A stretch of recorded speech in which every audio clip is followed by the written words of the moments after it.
Did you miss your deadline to renew your Medicaid coverage? You can still send your completed annual review form to Healthy Connections Medicaid. You may be assigned to another health plan, but you can ask to come back to First Choice within 60 days of renewed Medicaid eligibility. It's your family. It's your choice. First Choice is the right choice. Renew and choose us. Visit selecthealthofsc.com/renew to learn more. Judy was boring. Hello. Then Judy discovered ChumbaCasino.com. It's my little escape. Now Judy's the life of the party. Oh, baby, mama's bringing home the bacon. Whoa, take it easy, Judy. The Chumba life is for everybody. So go to ChumbaCasino.com and play over 100 casino-style games. Join today and play for free for your chance to redeem some serious prizes. ChumbaCasino.com. No purchase necessary. Void where prohibited by law. 18+ terms and conditions apply. See website for details. Hey, y'all. It's Woody Overton, host of Real Life, Real Crime, the podcast. And you're listening to Local Leaders, the podcast.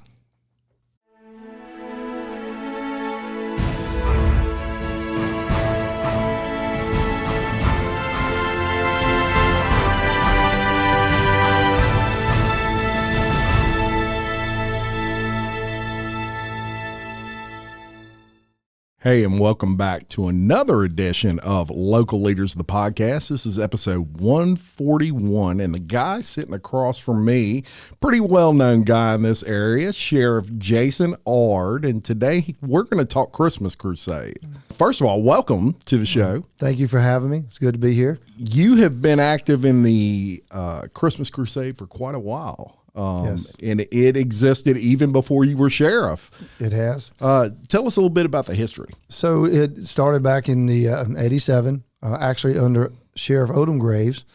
His son, Woodard Graves, who became sheriff, actually continued the program. It's always been known as the Christmas Crusade. And then when I took over in 2012, I continued the program as well. As a young deputy, I learned about the program. It was great. You used to going to these homes and you're not bringing good news, obviously, right? I'm not knocking on the door saying, hey, you're the next winner of the public clearinghouse. Bunch of balloons, that big man, the whole deal. It's just unfortunately different. We have a job to do, and it's not always fun, but it's our job. Yeah. And then learning about this Christmas Crusade as I come up, this is an opportunity to, that kid see me take his dad to jail. Yeah. I don't want to be that guy. Yeah. Because, I have a job to do, but I really am a good guy. Yeah. And so to be able to go back and deliver the toys to that same house. Yeah. And then you see those eyes light up a little bit and how you doing, high five. And so that's what I can remember coming up. And then I was moved to the training facility. The people at the training facility is where North Pole is located. Right. So that actually becomes North Pole. Oh, so that's where a lot of the toys and stuff goes on. Well, my wife, Erica, who was brought on back 15 years, I think she's been there almost 20 years, but Willie brought her on and she worked in the detective's office as secretary and immediately brought her into running this program with his wife, Elaine. And so she's been doing it for years. Yeah. And so I was the guy that actually went to all the Walmart locations, which is funny because then it was only two, Denham and Walker. And you had to open up every morning, set the tents up, make sure it was ready for the deputies when they got there, make sure deputy was there volunteering, and then we would close it up every night. And then you had toy pickups everywhere, so it was just always busy. And so fast forward, 2012, I'm sworn in as sheriff. Absolutely, I'm going to keep this program, right? Yes. The only thing we did to change it a little bit was make it a nonprofit. Yeah. Because I had a lot of businesses that started calling me saying, hey, man, I got this big check. I'm trying to just get a write-off. Whatever the case may be. Yeah. Hey, okay. Well, they needed to be nonprofit, so we did what we needed to do to make that happen, and it's actually been a blessing since then. 100%. 100%. And so, and this program has grown. The numbers have grown. We can get into that. It's just, I remember when it started, I knew it was something that needed to be carried on, and hopefully one day it will always be here. There's no doubt it'll always be here because it's such a great opportunity to give back to the community. Yeah, it really is. And I say it a lot on this show, but leaders lead and they give back. That's really what it's all about. And it took me a while to figure that out, Sheriff Orr. Yeah. I was about 40 years old when I figured out that it's not all about being number one sometimes. Sometimes it's about making someone else number one. And number 10 always works as long as the 9 in front of you know what they're doing. Yes. Ooh, I like that. There's another quote for the chalkboard. Love it. Very good point. Now, you've lived in LP a while, wouldn't you say? I grew up here. I've been here my whole life. I played ball at Walker. Yeah. Graduated from Walker High School. My wife's from Live Oak. That's where she graduated from. So that's a big, rival with me and her when Walker I can imagine. and Live Oak play. But my kids went to school here, and my parents have always been from here. And so, lifelong resident of Livingston Parish. Well, for those of us that have lived here, pretty much lifelong, we've seen a massive population growth during that time. We have. Now, not only have you lived in LP your entire life, but you've also had an entire lifetime of law enforcement experience. I'm talking back to the Explorer days. Yes. At Denham Springs Police Department, right? Yes, you did your research. I did. Oh, man, So- I love to research. 15 years old, I was introduced to law enforcement at Denham Springs Police Department. I hate to even say this, but I'm going to go on and give them a shout out because the 2 deputies, there was actually 3 of them, city officers I can remember, was Shannon Walmack, who's now the chief. Yes. Let's Love tell you Shannon age. I was Walmack. only, 16, 17 years old. Shannon was a reserve deputy at the time, I believe. Patrick Knabb, who just recently retired. He actually came to work for me. Yeah. Those guys were people I kind of looked up to, and they drew me into law enforcement. And there's a couple other names. I remember Joe Mack being there. Yes. I was just a little peon. They didn't know who I was. But I was just so attracted to law enforcement. And to fast forward, 1993, a buddy of mine called, and he said, hey, man, the detention center, Parish Jail is hiring. You should go out, put an application in. So I did. I walked down and knocked on the door and opened up the door, and Mr. Odom Graves was sitting there, and I told him who I was and wanted a job. And so he said, well, we're looking for somebody. He put me to work. And I remember my dad coming to see me that night because Mr. Odom had called him and said, son, why didn't you tell me you was going to see the sheriff? I said, well, I didn't know. I just wouldn't seen him. I wanted a job. And so that kind of started my career. I started into jail and then worked my way up through ranks my entire career. So that was in 1993. And so I've been here for a long time. Like I said, worked in the detention center, worked on the streets, was a supervisor at age 25, and went from there to detectives for a little while. Then he moved me to the training center. And during in between the supervision and the detectives, when we created our SWAT team for the first time. And that actually, if you remember back then, they had a lot of shootings going on in Baton Rouge with some of the narcotic officers. BRPD actually lost somebody. And so we started revamping here because we are a bedroom community. We do sit on the side of Baton Rouge, but we have problems here too. Yeah, sure. And so that's where that kind of started. So I was at detention center for up until right after Katrina. Katrina was a big deal for all of us. That's the first time law enforcement guys realized that we are first responders. We can do what firefighters do. Firefighters can do what we do if we have to have them. Yeah. And what I mean by that, chainsaws. Yeah. Shovels, whatever it takes, because when you in a time of need like that, it don't matter who you are. Pick the chainsaw up and let's get this road cleared. Let's do whatever we can. And Katrina, I can remember, was when we started getting to be a little closer to our firefighters. Yeah. And then grew from there. And Gustav was I remember Gustav, it was the first time I actually was able to be in an administration spot and help. That was in 2006. I got promoted to chief operations. Gustav hit in 2008, and I remember that very well. We actually had 600 first responders from across the United States living in our new detention center that had not yet housed inmates. We were just fixing to move them in when Gustav hit. So we were able to house them, and so fast forward again, Sheriff Graves and I met, and he had told me he was retiring and thought I'd be a great guy to lead the office, which it was kind of funny because when he told me that, I was like, me? Yeah. I don't know if I'm that guy. But here I am. It was the greatest opportunity that was ever presented to me. All these the times that I promoted was not something you go after. It's an opportunity you're given, and you take that opportunity and run with it. Yeah. And I've always said, you don't know what kind of leader you are until you get that opportunity to lead. Yeah. And it's so true. And 100%. so all my flaws, all my nervousness, and people don't know this about me. Some of them may, but the only reason the sheriff really wanted me to go to the training center, I was very shy. I didn't want to speak in front of nobody. Yeah. And I know he did that to help me. Yeah. And it really did help me. It helped me to learn how to speak in public, get up in front of people. And I mean, this guy used to get like nervous, like upset, go to the bathroom. It was bad. A lot of people don't know that. I was just a very shy kid. I couldn't imagine it. Yeah, I was just a shy kid. And but you overcome that, and because you're given opportunities, and you either can take that opportunity and run with it, although it might not be in your plan. Yeah. My plan was just be a detective. Let me put bad guys in jail. Let me do my investigations. And my plan was varied a little bit because an opportunity presented, and you kind of start looking at it. So you know what do I have to lose? Yeah. And yeah.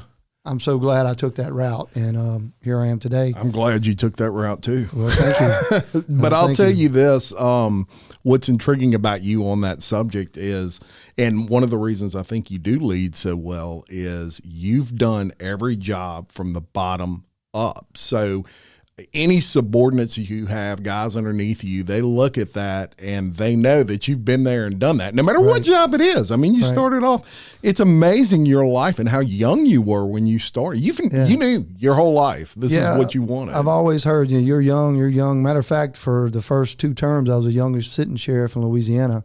Wow. So I actually had lunch with a Sheriff Saunier over in Terrebonne yesterday, and we were talking about our age. He's a first-year sheriff. I said, well, you're older than me. I've been sheriff. I'm going my 3rd term. And he says, well, I'm 55. I was like, oh, I'm 49. I guess I'm still young. So I do forget about my age. I don't really pay attention to that. You got to stay in shape, stay focused, and just do your job. Well, you're doing a great job there. And it's hard to beat experience in any job, but especially in that job. Yes, sir. Really hard to beat, in my opinion. You have seen a massive increase in population over that time. What maybe one year would have been a great donation total, now probably wouldn't scratch the surface, right? Correct. Well, Hurricane Katrina, I remember the population, we feel like it went up on like 30 to 50,000 people, if you remember, because we had a lot of people from St. Bernard move in here. Yes. And all these homes that were for sale just were bought overnight because they lost everything in Katrina. Yeah. So that was a big turning point for us with the Crusade. I remember that. Yeah. Yeah. I mean, it's amazing what it does to your numbers, because the more population you have, the more need, period. Correct. Those percentages probably don't change a whole lot of how many, as a percentage of population are in need. It just, when it grows, both of those numbers grow. So how many children or families do you service now with these toys on average? So to go back to 2016, 2016, we averaged around 1,200 kids right before 2016, and just over 400 families. Yeah. So 2016 we thought was going to be a huge year, right? Big flood. What we found out was 2016 was not a huge year. A lot of it was because people moved away from here while they were rebuilding their homes. Right. So they took residency somewhere else. And that's the only thing we can figure out because it just went down. But since then, we've seen an increase each year up till now. In 2020, last year we had just over 700 families, or right under 700 families, and over 1,500 kids. Wow. And that, so it was, 1,200, over 1,300, over 1,400, and we had 15. Yeah. So we know that this year is going to be 16 to 1,800 is what we feel like, because the population's growing. We're back on our feet from 2016. Although we had a huge disaster, people didn't move away. Right. We was very lucky. As much destruction that was done in the southeast side of our parish, really all over the parish. Yeah. It's still growing, and the population's still growing. So as it grows, the need grows. Yeah, 100%. And another benefit of this program, in my opinion, and I get way outside the box of my thinking sometimes, but I look at the direct effect it may have even in lowering the crime rate a little bit. Maybe it'll lower some thefts or something like that, because when people get under pressure, that's when they typically commit crimes. And if someone feels some pressure, I got to get gifts for my kids or whatever, maybe they're more apt to go to a Walmart or something and try to slide something in their pocket. I think, a desperate man trying to do for his family. I'm sure that, we see that. Yeah. We also know that criminals just look for opportunities. Right. I look at it as this: these deputies, we have to be involved in our community, and this goes back to when I very first started law enforcement. I've heard this phrase on and on and on, and you're going to continue to hear it. We're only as good as the information we receive. Yes. And you don't receive information unless your community trusts you. And you have to maintain that trust. These programs do so much for these deputies. They let them know that the community does trust them, because you're not only giving back, but they see the need, the deputies do. Yeah. And though they may have been seen in a bad light the night before, the next day they see in a good way, and they're filling a need. And these moms and dads and these grandmas and grandpas, they and even these kids, this guy's not a bad guy. He's just doing his job. Right. And look, we may not agree on things, we may disagree, but we always have to do our job. Yeah. And so this program does reach out to those, and it does maybe keep a man from going and creating him more problems by stealing something he needs to be able to provide his family for Christmas. Yeah. We can do that. Let us work with you. We'll help your family. That's what this program's about. So we're able to do that. We're able to provide that. And so what you're saying, I do believe, yes, it does play a role in it. For sure. Yeah. Every year, it just seems like this program gets bigger. So y'all really can't step on the brakes. It seems like every year you're doing a little more promoting on it than the year before, and so important to what you're doing. So to let everybody know, this program is not a program that starts right after Thanksgiving. This is a year-round program. My wife Erica, actually, she has to be up to date on everything. I don't have both of my kids are in college, so I don't know what a little 7-year-old girl wants for Christmas. Yeah, I don't know what a 10-year-old boy wants for Christmas. Right? I just don't know. But we have to know.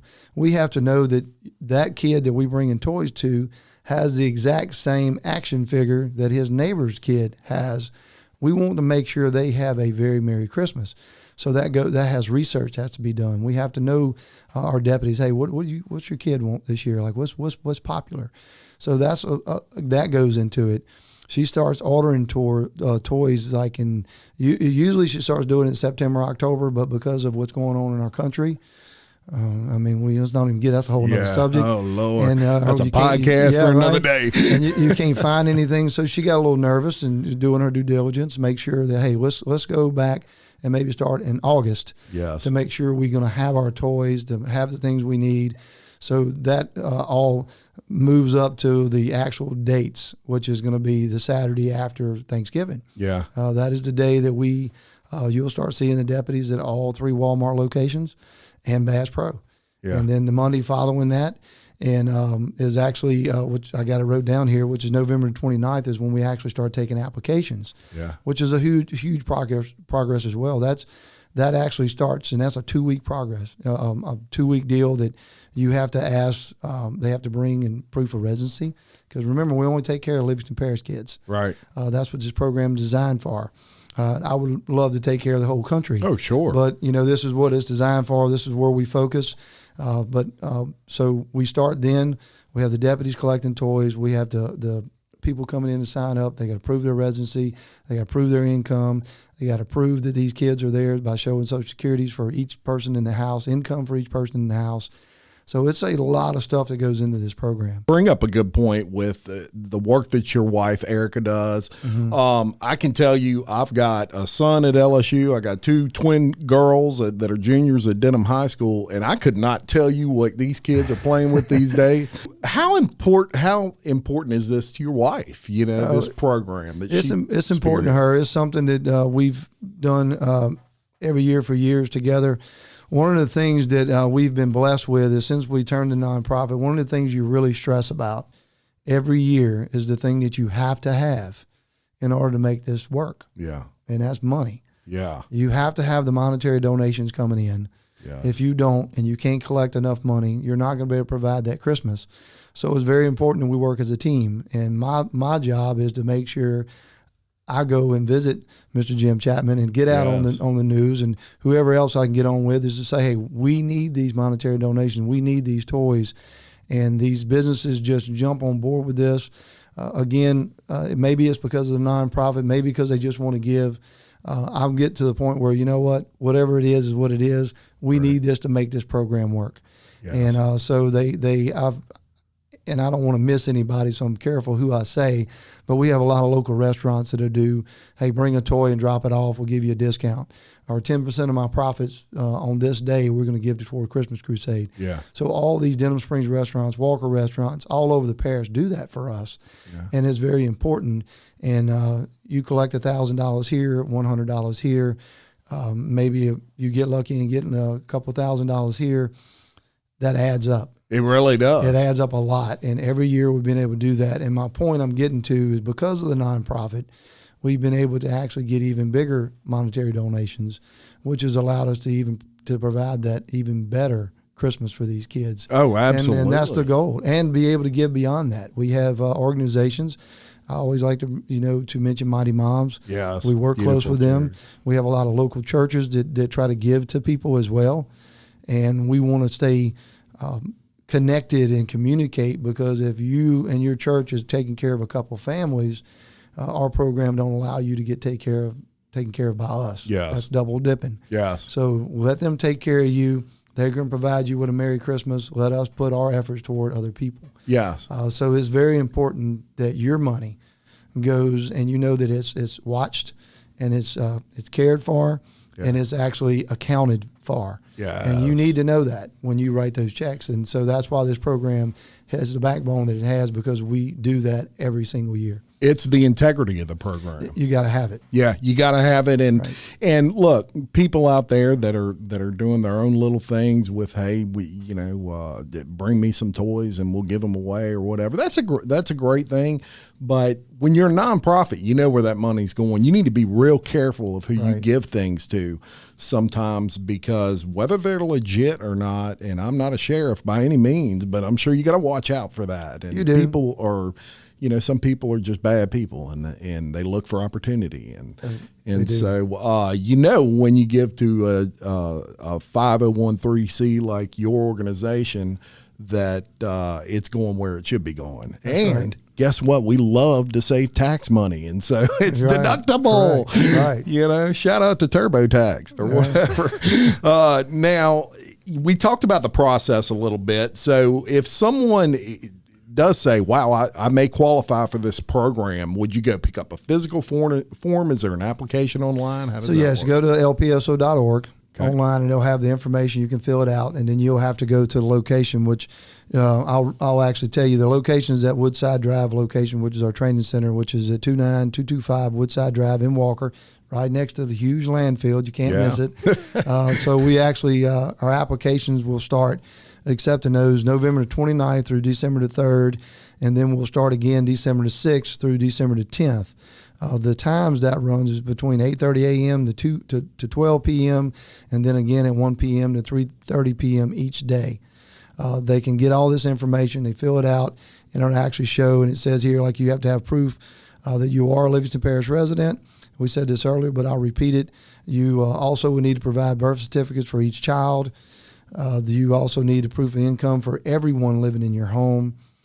And that's just so important to have that. And again, the locations that we'll be collecting monetary donation or toys at all three Walmart locations, which you have Walker, Denham, and we have Watson. And then we also have Bass Pro, the location at Bass Pro. So you'll see them starting the Saturday after Thanksgiving. We're there every Thursday, Friday, Saturday, and Sunday. And those times are 9 a.m. to 7:30 p.m. each day. And look, and I want to remind these, and I don't know if we talked about this or not, but it's really important to me. When you see these deputies out there sitting, they're off. They're off duty. They're doing this on their own. One of the things that I felt like that this program, to help this program grow, although we've always felt attached, me as a deputy, as a sheriff, I know that I have ownership over this program, but I wanted my deputies to feel like they have ownership over this program.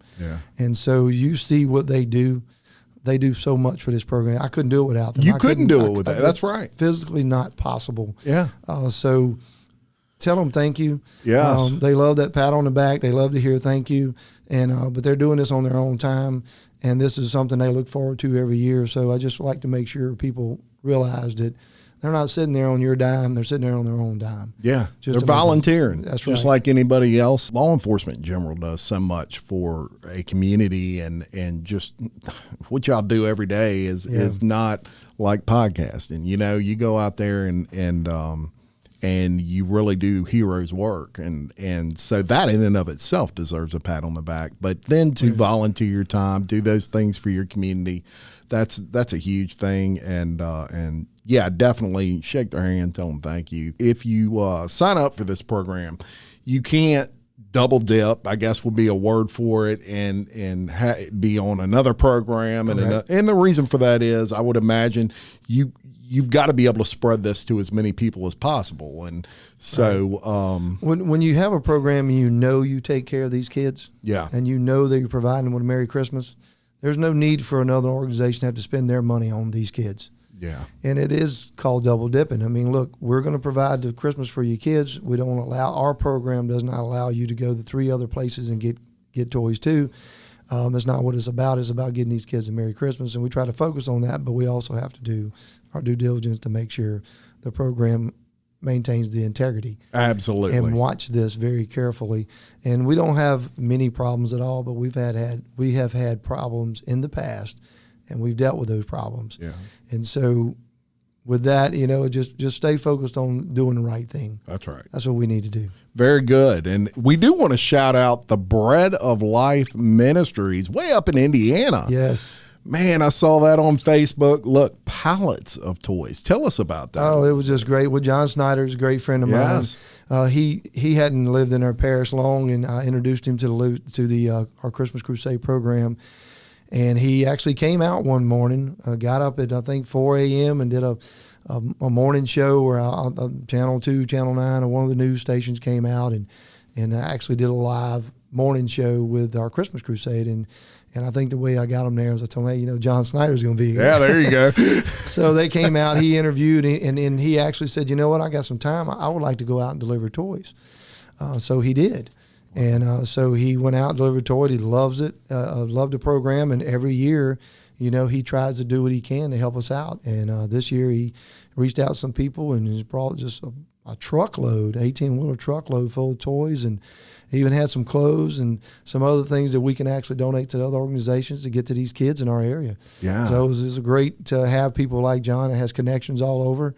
I don't know that I've ever had toys come from that far away, but it was very a humbling feeling to know that we had this ministry that would send that down here. That's a beautiful. And for John and them to take time out of the day, because he and his wife went up there and received this, and that whole trip, and drove it back down here. So that was also very much appreciated. Yeah, 100%. And my wife had seen that on Facebook, and she said, "Man, those are good toys too." Yeah. She said, "Them Lego sets are like $100 a piece or something." Oh man, they're huge Lego sets, man. It was from Star Wars to you build your own cabin, and it was crazy. Yeah, so just a beautiful thing. Thank you to John Schneider for your part in that. And hey, Dukes of Hazzard was my favorite show back in the day. Whose show was it? You from this area, and that's all you did. That's it. So fast forward to Toy Distribution Day. Okay. So this is a big deal for the families receiving it, but probably just a big a deal for the deputies themselves, right? It is. This is the day we look forward to. Leading up to that day, me on a personal level, we have those 2 weeks that we're actually taking donations and we start bagging. I have DARE graduations going on, usually 2 a day. Yeah. So 9 o'clock, 1 o'clock, we have to be at all these DARE graduations. We also have parades going on. So this is like the day it ends. Yeah. And don't take that the wrong way. It's just that day is a relief. So the deputies see it too. Like you got all this stuff going on. They are at these parades.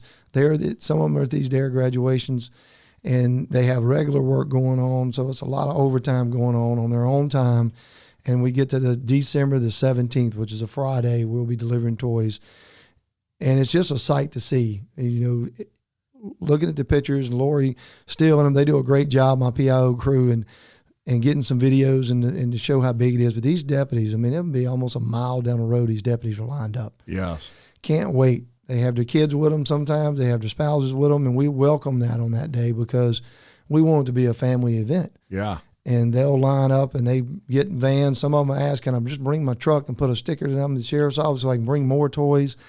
And so it goes on. It starts that morning and at about 7 a.m. and we just start loading these vehicles up, and they just come through assembly line, and we load them up, and they hit these locations. And when a lot of people ask about the families, that's why I like to say the number of families. So if it's over 700 families, yeah, that's over 700 locations we have to go to. Yeah. Now there's probably a 5% of those are going to be at the same home. We may have like two families living in one home or neighbors, but 700 locations throughout our parish that they have to do, and they get that done and usually back for lunch. Yeah.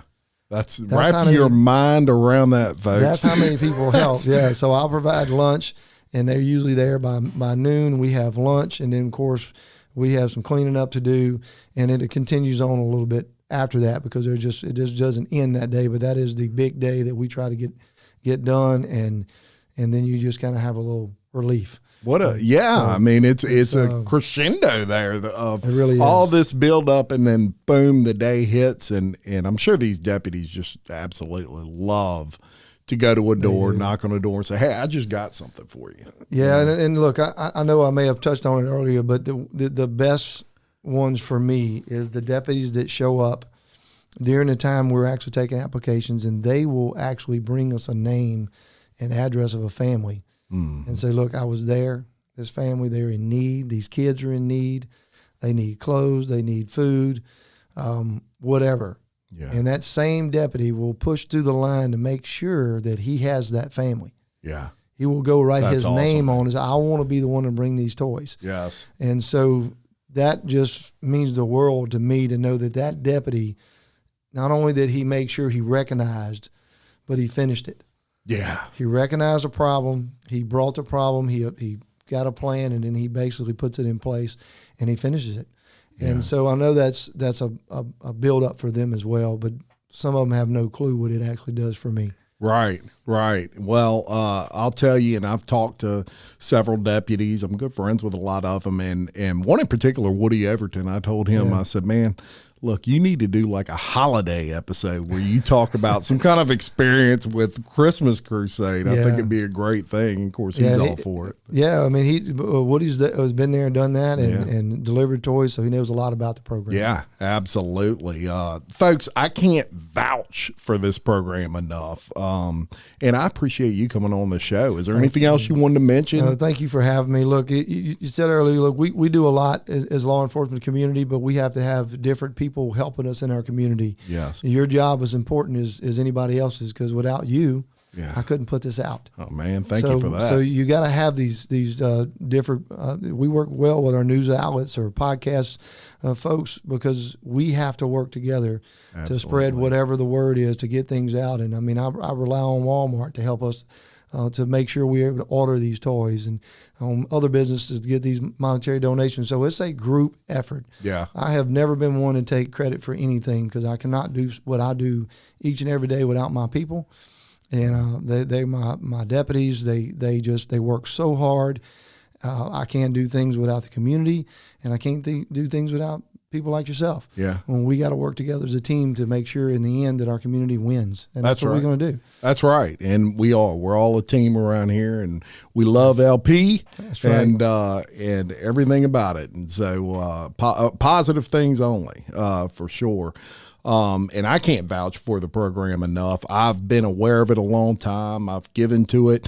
And it is just a beautiful thing that all of you are doing for the community out there with the Sheriff's Department. We appreciate that so much. On a personal note, keep up the great work you're doing. Thank you. Rocking it over there. I want to thank everyone out there for viewing and listening to Local Leaders Podcast. Please like, comment, subscribe, do all those things so we can shine a spotlight on small businesses and nonprofits all over Livingston Parish.